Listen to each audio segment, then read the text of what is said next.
On her travels, Anna Whiteley gets tips from the world's leading golfers and coaches in an effort to improve her game and hopefully yours as well.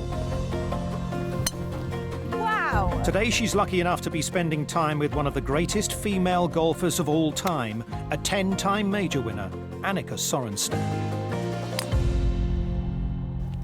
We're lucky enough to be out here in Orlando on the driving range with none other than Annika Sörenstam. Annika, thank you for joining us. Here we have a relatively what should be a simple shot, but oh how it can go so wrong for so many of us. Describe to us what we have here. Yeah, so it looks like we have, maybe a 35-yard chip shot or maybe a pitch shot. Number one is when you look at a shot like this, you want to check out the lie, and it looks like we have a good lie, so that we got that going for us. Number two is you want to see, how many yards do we have to the beginning of the green, because I always feel like, if you land on the green, it's a little bit more safer.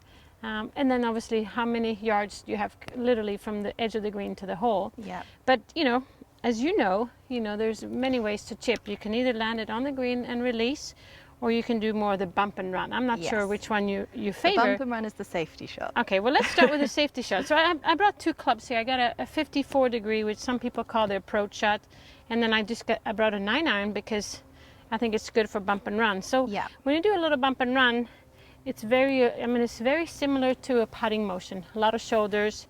I would say, rock the shoulders just like this. I like to put the ball a little further back in the stance to make sure I hit the ball first. Because if the ball more forward in the stance, when we get a little nervous especially, we could have a tendency to hit the ground first. Yeah. And we don't want to do that. So what I'm going to do again is I'm going to have ball further back, and also having a little weight on your front leg. In this case, since I'm right-handed, some weight on your left foot is really good. And it helps you stand still. So I'm going to take a little practice stroke here. Weight on the left, just feeling the upper body. And like you said, Anna, not a lot of things can go wrong because I'm doing such a little motion, but boom, boom, boom, and then we'll see what happens. And we're on. But if you are not a fan of bump and run, and you're one of those players that love your sandwich, you can of course use it. And what I would do here is, first of all, you have to visualize a little higher ball flight. I move the ball position a little bit more forward in the stance, and then it becomes a little bit more of a swing. But again, using your shoulders. But you really have to, swing through. So there's nothing wrong with either shot. It's really your preference. Okay, well, I'm going to start with the bump and run, because hopefully I've got that one in my locker, but I'm sure you can work your magic on it. Right.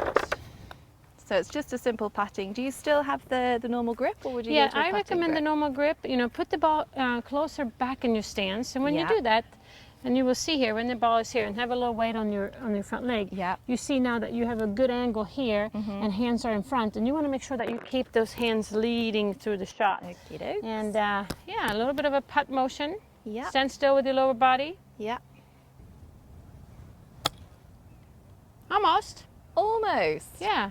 That's really the right technique. It's just the direction. It's like anything, you got to practice. But what I like about this one is it's really a short motion. If you look at when you I'm going to sit down here. Yeah. You're literally taking your club. You had a little too long of a backswing, but here and to here.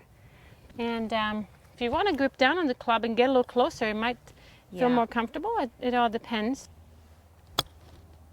Getting closer. Okay. Yeah. See, that was better. So that's the bump and run, and then the slightly more then let's.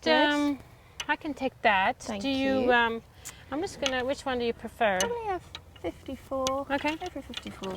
So this type of shot, requires a little bit more touch, a little bit more confidence. Yeah. And especially if you haven't practiced this a lot.